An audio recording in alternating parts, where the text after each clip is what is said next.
Same old Chicago Bears. The Chicago Bears go into Lambeau Field and lose to the Packers by a score of 17-9 in a game which really was not even that close, guys. I mean, I know the final score seems pretty close, but the Packers outgained us in this game by a margin of 432 to 192. They very easily could have put up 30 plus on us if we didn't get a little bit lucky with some plays barely missing on the Packers side, that is. So same old story, man. I mean, all the improvements we made in the back half of the season, the defense improving, the offense having some glimpses of hope, none of them were anywhere to be found in this game, and the coaching staff played very, very scared from the beginning of this game. Okay, Eberflus's blitz heavy packages on third down vanished in this game. Okay, even when we had the Packers at their own 1 yard line at one point in the second half, Eberflus did not blitz. He played a softer style of defense, which, what the hell are you doing, man? I mean, you're doing so well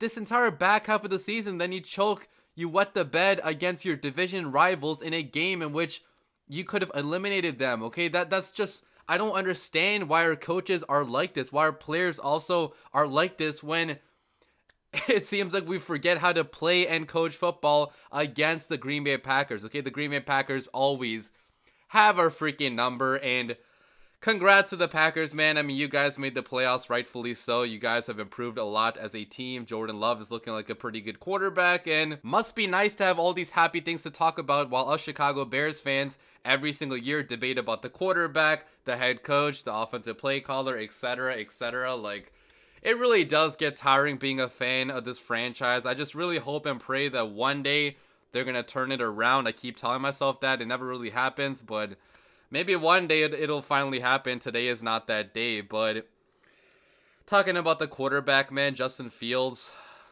I don't know, man. Like, this might have been his last game as a Chicago Bear, even though this game specifically, he was not at fault at all, in my opinion. Like, I think Fields played a pretty decent game with what he had to work with. The problem was the offensive line played their worst game, probably, of the entire year. The play calling was absolute dog shit. Okay, Luke Getsy needs to get the hell out of Chicago. He only allowed Fields a chance to throw the football 16 times. Some very predictable play calling in the second half, in which the Packers seemed to know instantly what was coming. So a lot working against him, obviously, but in the NFL, nobody cares. Okay, nobody cares about how shit of an organization you're drafted to or what the surrounding situation is like. Okay, they only care about the wins and the losses. And Ryan Poles obviously is going to have to see if he really loves Caleb Williams or Drake May, and if he wants to restart the quarterback clock with a rookie quarterback, which could look very tempting to a GM, obviously, okay, with, having more cap space available. You don't have to pay the quarterback right away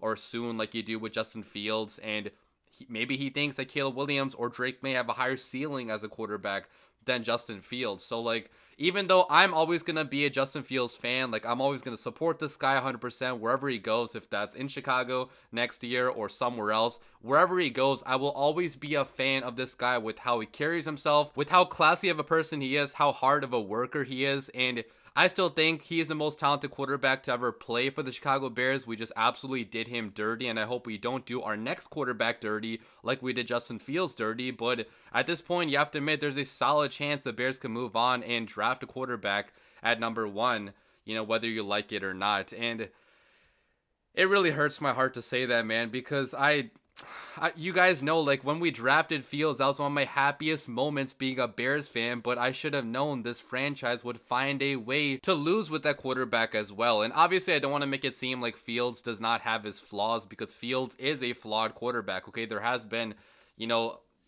points this year where he has not looked like a good passer in the pocket still. So, I'm not trying to make excuses here, but I'm just saying with a better organization, with a better play caller, he probably can still have success. And sadly, that's probably not going to be in Chicago unless Ryan Poles decides to, bring him back. And if we do hire a new head coach, which I'll talk about the head coach next, but if the new head coach wants Fields, that's the only scenario in which Fields is coming back, because the results simply have not been there. So I know Fields after the game did thank the city of Chicago, all the fans and the organization, in case this was going to be his last game, which, by the way, props to Fields for doing that, because me personally, I probably would not be thanking an organization that surrounded me with shit coaches, with shit talent in the early parts of my career. Like, he's a better man than a lot of us are, because I don't know if I would be okay with thanking that team that completely ruined me and ruined my fantastic talents. But props to Justin Fields for being the classy dude that he is, and I'll root for him wherever he goes, okay? Whether that's Chicago or Atlanta or Seattle, wherever he ends up next year, he will always have a fan in me. But talking about the coaching now, guys, the head coach specifically, I also do think that, especially if you move off of Fields, okay? If you move off of Fields, you have to fire Matt Eberflus, okay? I know that Ryan Poles does value stability, and yes, there has been improvements on this team in the back half of the season. 100% I agree with that. But in the biggest moments, I don't think Matt Eberflus is the coach to take you to where the Chicago Bears want to go to. Okay, the Chicago Bears want to win a Super Bowl, presumably. And do any of you guys think that Matt Eberflus is a Super Bowl level head coach? I don't think any Bears fan truly does. Do you guys really think he can beat a Andy Reid or a Matt LaFleur or a Sean McVay or like the elite premium coaches in this league? I don't think Matt Eberflus stacks up with those guys when you look at his entire resume with the Chicago Bears. There's been a lot of bad on his resume. Yes, there's been some good down the stretch as well, but all those choked leads this season, the Bears would easily be in the playoffs right now if we did not choke 3 massive leads late in a game against the Browns, Broncos, and the Lions. So not being able to finish games is a bad look for him, dating back to last year as well. We had some fourth quarter leads we blew last year as well. If you look at his in-game adjustments, they have never really been on par with the top premium coaches in this league. If you look at his hiring decisions, his staff absolutely sucked. Okay, his OC decision was a bad one. His defensive coordinator decision obviously was a bad one. Alan Williams is no longer on the team, and he also hired a running backs coach, which also got fired for some workplace misconduct or something like that. Like, Eberflus has proven he cannot hire the right assistants, the right coaches. Phil Snow was a good decision to bring him on, but most of his staff has not really been a good staff. And as a head coach, one of your most important jobs is to hire the right people to assist you, to work with you. And Eberflus has not done that. That's kind of why I want a Jim Harbaugh, because Jim Harbaugh has proven to always hire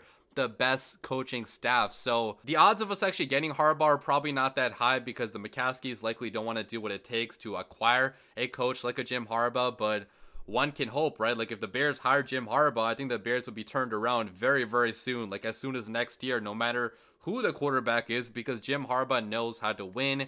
He knows how to hire the right people. So, again, probably not going to happen, but like, Matt Eberflus is not that level of head coach that's going to take the Chicago Bears to a Super Bowl, in my opinion. And you cannot give Matt Eberflus a new rookie quarterback and misalign the head coach quarterback timeline again, like the Bears always have done. Okay, we hired John Fox on his last year here, drafted Mitchell Trubisky, fired John Fox, then flash forward to Justin Fields. We keep Matt Nagy, lame duck head coach. We draft Justin Fields. We fire Matt Nagy. New head coach comes in. Like, I don't want to keep on repeating this cycle. So either keep Fields if you really want to keep Eberflus, but if you want to draft a rookie quarterback, you better give that rookie quarterback a new head coach. I don't want Caleb Williams being coached by Matt freaking Eberflus. And again, no disrespect to the guy. Like, I still respect Eberflus as a person. Obviously, I'm not trying to take shots at him, the person, but as a head coach, I just don't think he has what it takes to be a Super Bowl living coach. He could be a decent coach,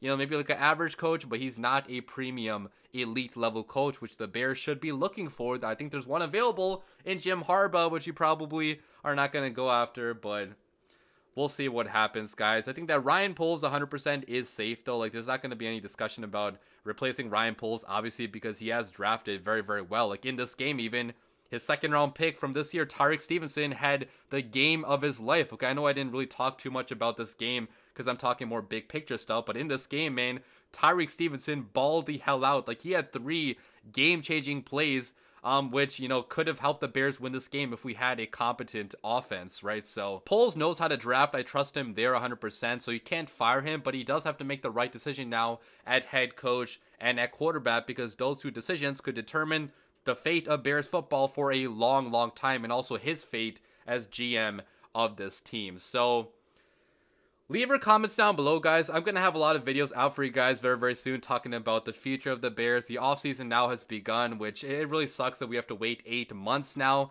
to watch the next Bears football game. Even though we're mad at the team right now, we're going to be craving Bears football in a couple weeks, a couple months when we start getting hyped about the team again, like we always do without fail, okay? No matter how bad the previous season was, us Bears fans are loyal to a fault, and we will always hype up and support this team no matter who's at quarterback, who's at head coach, who's at GM. It does not matter. We are Bears fans first and foremost. So I cannot wait till next season, man. I know there's going to be a lot of difficult decisions being made in the next couple months by Ryan Poles and Kevin Warren. I really pray and hope that they make the right ones for once in my life as a Bears fan. Thank you so much to all of you guys for watching my videos this season. This will be the final video covering the 2023 season. You guys showed so much support to me this year, which I'm so thankful for. Watching all my videos, even during the losing times, you guys always tune in and show love. So you guys are so awesome, man. I really hope and pray that one day I can have a fun Bears team to talk about and discuss with you guys, because I had that one year, okay? 2018 was the only year of me doing YouTube in which I actually had a lot of fun discussing a fun, good Bears team. I hope we can get that again sometime very, very soon, hopefully next year. But I'll be having a lot of offseason content coming up very soon, talking about the quarterback decision, the head coaching decision if we do fire Matt Eberflus, talking about potential offensive coordinators too if we do fire Luke Getsy, which we better fucking fire this guy. I swear to God, if we keep Luke Getsy, that's the one decision that I will absolutely not be okay with from this Bears front office. So yeah, a lot of videos to come. Thank you guys again for tuning in, and it's really a shame we can never beat the Packers, but I really hope that next year is the year. Bear down, guys.